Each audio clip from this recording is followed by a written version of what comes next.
eu estava assim, em casa, e o Eterno me deu essa palavra. Eu não sei porquê, eu comecei a lembrar da história que meu pai falava, lá em Friburgo, que na casa dele tinha um copeiro, que não sei o quê. Aí eu lembrei de Neemias, que era copeiro, e aquilo foi vindo, aquilo foi desenrolando, e quando eu fui ver, sabe, aí veio um convite.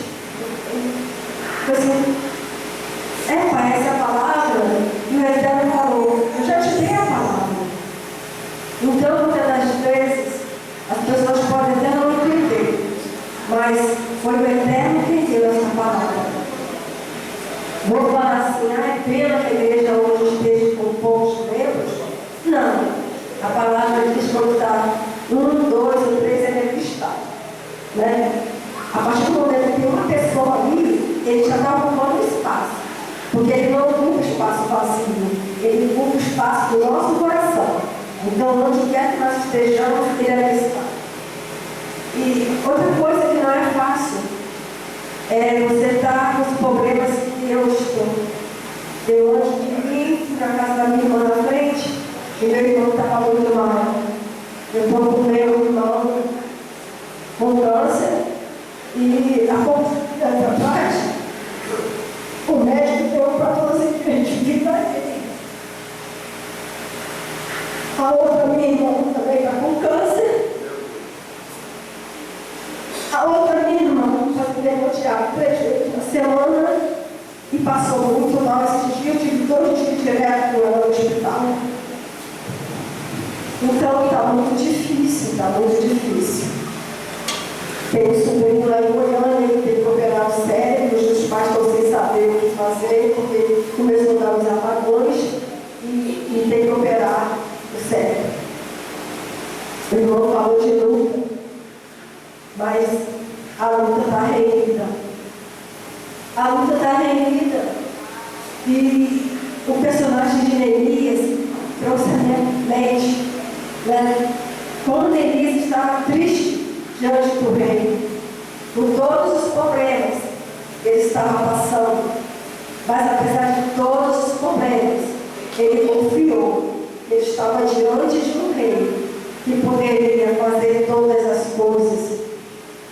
E então não estou falando que o que ele pode fazer é curar, não. Eu estou falando que ele está no controle. Ele está no controle quando as coisas estão bem e como estão mais também. Ele está no controle. Às vezes as coisas estão horrendas, está triste demais, mas ele está no controle. Eu e meu marido estamos passando por um processo muito difícil nessa área, porque muitas das vezes ele não tem podido voltar comigo. Um dia eu estou no hospital no câncer com meu irmão, no outro dia com a minha irmã, outro dia com a outra minha irmã que está passando mal, e o outro, e assim a coisa está cercada. Aí vem uma irmã, liga, e me diz que está com câncer, mas me diz que está com câncer no terceiro.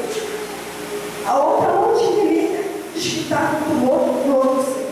Isso está ficando na minha vida assim, que eu estou desesperada, sabe, de tanta informação desse tipo.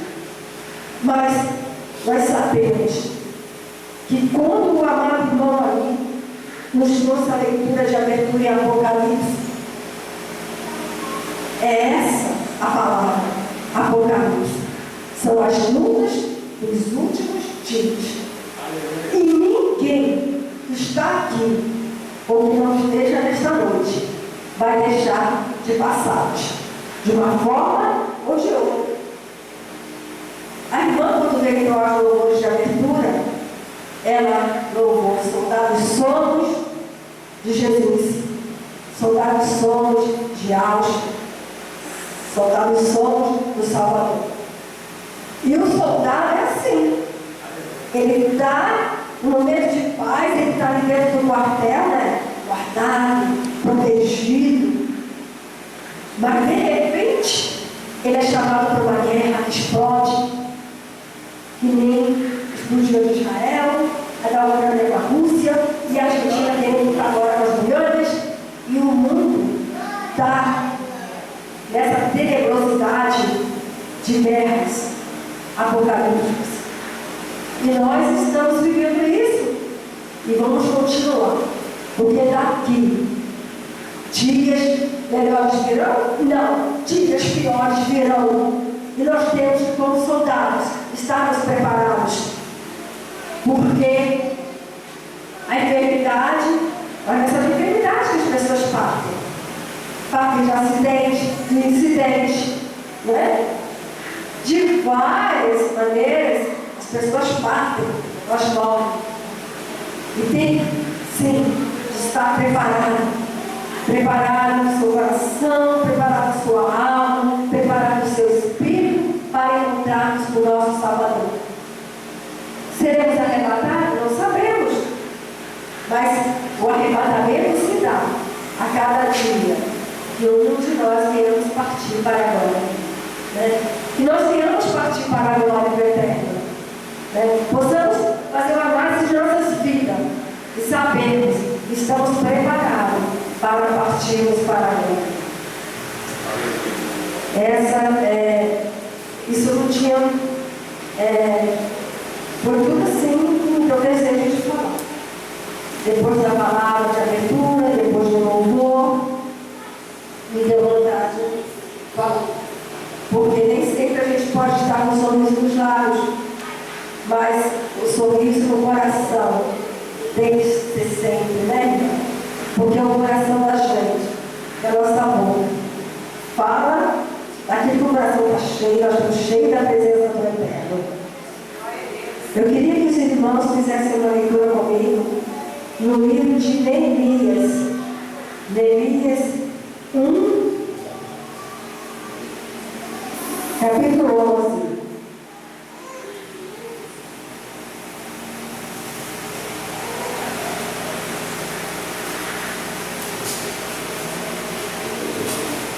O livro de Neemias vem antes do livro de Esther. Estamos aí praticamente vem Jó, aí vem Esther, depois vem Neemias. Tá? Salmos, Jó, Esther, abriu os salmos para trás. Jó, Esther, Neemias 1, 11.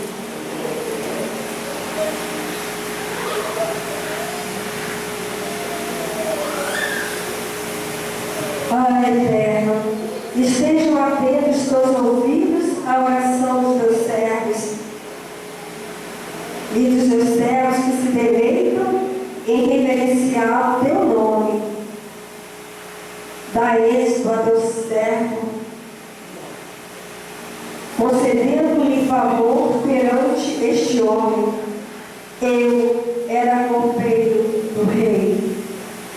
Aqui, irmãos, nós vemos Neemias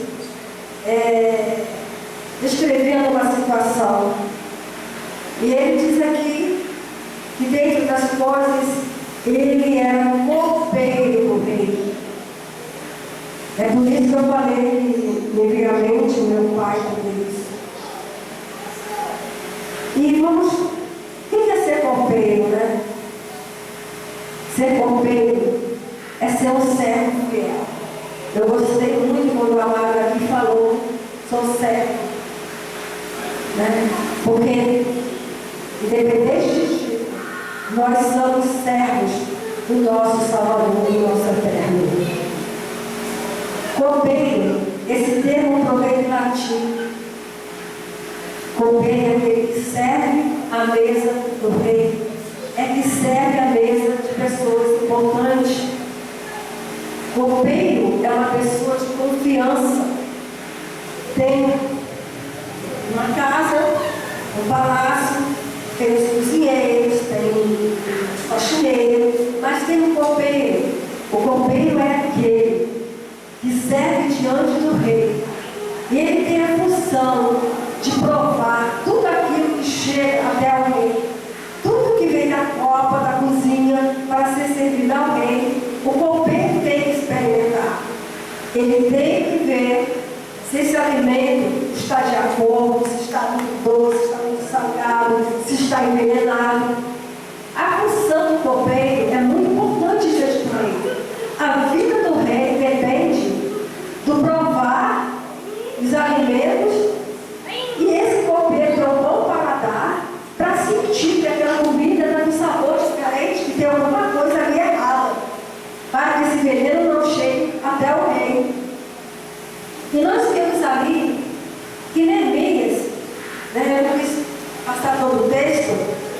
os irmãos uma questão em casa, meditem mais, mas Neemias ali diante do rei, ele estava com um semblante muito triste.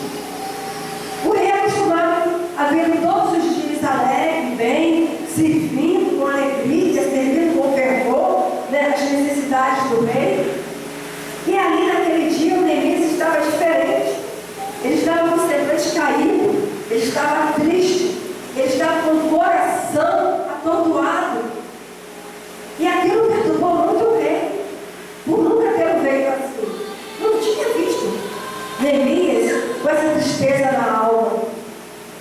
E o mais interessante é que nesta época do faraó, desses reis, eles tinham uma adoração pelo sol. E eles achavam que todos os empregados tinham que chegar diante dele, todas as pessoas com muita risada, com um sorriso no rosto, com um semblante alegre, porque simbolizava o sol. E se você chegasse até o rei de forma triste, desmoronado, de dor, o rei poderia até dar uma sentença de morte para aquele copeiro. Por quê? Porque ele achava que aquele copeiro estava armando alguma coisa contra ele, por isso estava com o semblante pesado e não sorrindo para o rei. Mas o rei conhecia bem a Neemias e sabia que aquela tristeza devia ter algo muito profundo, e não baixou a sentença de morte para Neemias, mas antes o perguntou por que ele estava naquele estado, por que aquela tristeza naquela alma, o porquê daquele semblante. E Neemias responde ao rei: como posso eu estar alegre? Como posso eu estar contente, sorridente com os raios do sol, se o meu povo em Jerusalém está aprisionado, Jerusalém está destruído, Jerusalém está derrotado, as muralhas estão no chão? E o rei se compadece da situação de Neemias. E a função de Neemias era uma função tão importante, tanta confiança diante do rei, que o rei poderia pensar: eu não vou mandar Neemias para a cidade dele, para o povo dele, para ele fazer nada, porque ninguém há de confiança neste palácio como Neemias, que venha me servir à mesa e que eu possa confiar que ele vai chegar a mim com um alimento saudável, com um alimento sem estar envenenado. E ali, com toda a dor no coração, o rei se desprendeu dos seus anseios, das suas vontades, né? Das suas vidas, do temor que ele tinha de morrer envenenado, se abdicou de tudo isso e liberou Neemias para ir até o povo dele, para reconstruir Jerusalém. A função de copeiro, a pessoa pode pensar que até é insignificante, porque a função certa de um copeiro numa casa, numa mansão, num lar bem constituído financeiramente, ele tem a função de, com aquele, né, guardanapo na mão, no braço, servir o pão de cor, servir o vinho das primícias, as frutas, servir a sobremesa. O copeiro tem uma função muito leve diante das funções dos demais funcionários, mas tão leve, tão suave, mas não menos importante. E muito mais do que isso, é a mais importante, porque é a função daquele que se coloca diante dos outros servos e do rei. E se nós formos mais adiante, né? Em Gênesis, a gente vê no livro de José, onde José fala ali em Gênesis, é sobre o copeiro, que José ali falou sobre o sonho daqueles dois, do copeiro Ló e do outro copeiro, que era o padeiro. E ali, ele dando todo o significado daquele sonho, aquele copeiro foi liberto da sentença de morte também, como Neemias foi, e serviu diante do rei.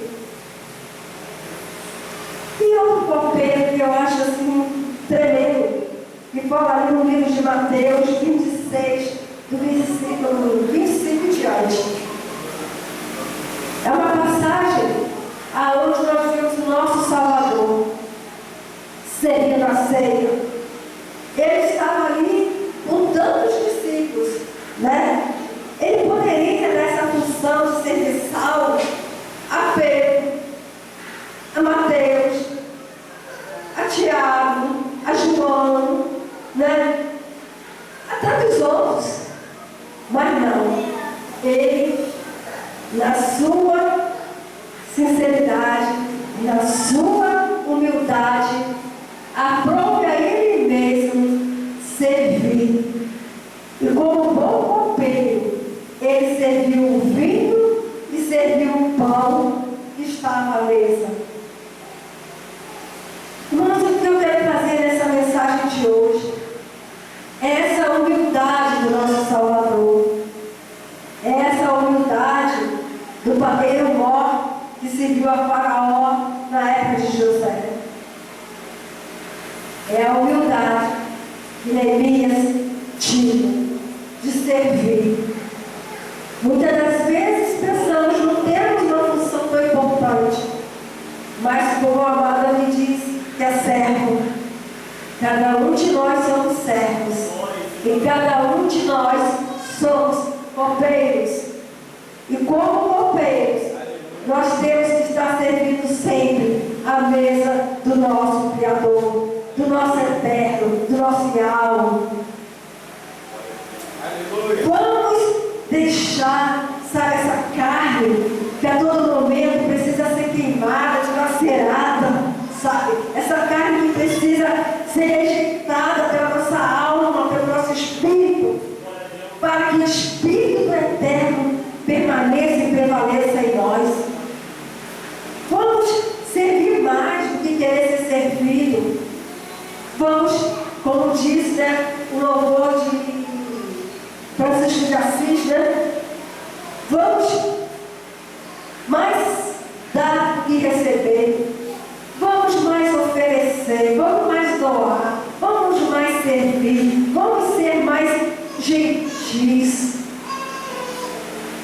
Falta tanta gentileza na casa do Eterno. Falta tanta doação. Falta tanto querer servir. É tão bom a gente ver. Eu fico vendo a Adriana, né? Que exemplo de servir. Ela não é só copeira, ela serve em todas as áreas, ela serve. Mas há espaço para todos trabalharem na seara do meu sonho, na seara do Eterno. Você serve um pão, você serve um vinho, você serve uma sobremesa, você serve um molho, você serve uma boa fruta, você tem sempre algo para servir. E como Neemias ali, diante daquele rei, que comprava dele sempre um sorriso. Nem sempre nós vamos adentrar a casa do rei com um sorriso, não. Nós temos nossos problemas, nossas dores, nossas angústias. Cada um que sabe de si. E só o Espírito do Santo, do Eterno, que é santo, santo, santo, sabe da tristeza da alma de cada um. A minha alma hoje está em frangalhos. Minha alma hoje está. Mas me pergunta como eu estou com o Eterno. Eu estou muito alegre com o meu Criador. Eu estou muito alegre com o meu Salvador. Porque até Ele tem me ajudado. Ele tem me dado força. Ele tem suprido as nossas necessidades. Quantas das vezes minha mãe grita de lá, o Vitor está dando a hemorragia. A Tereza está quase desmaiando. A Regina está com crise de choque porque acha que vai morrer. E aquilo ali toda hora acudindo alguém. Aí quando eu vou acudir, eu faço uma oração. Aquilo fortalecê-las? Não, fortalece a mim. Cada vez que nós abrimos nossos lábios, nosso coração, para orar por uma pessoa, somos nós que estamos nos fortalecendo. Somos nós que estamos crescendo. Somos nós que estamos nos alimentando. Porque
cada um de vocês, um dia vão estar aqui, glorificando, testificando, adorando e dizendo que não há outro a não ser o nosso Yahweh, o nosso Criador, o nosso Eterno, na nossa vida, no nosso lar e na nossa igreja. Assim seja, assim seja. Eu agradeço a oportunidade. Amém.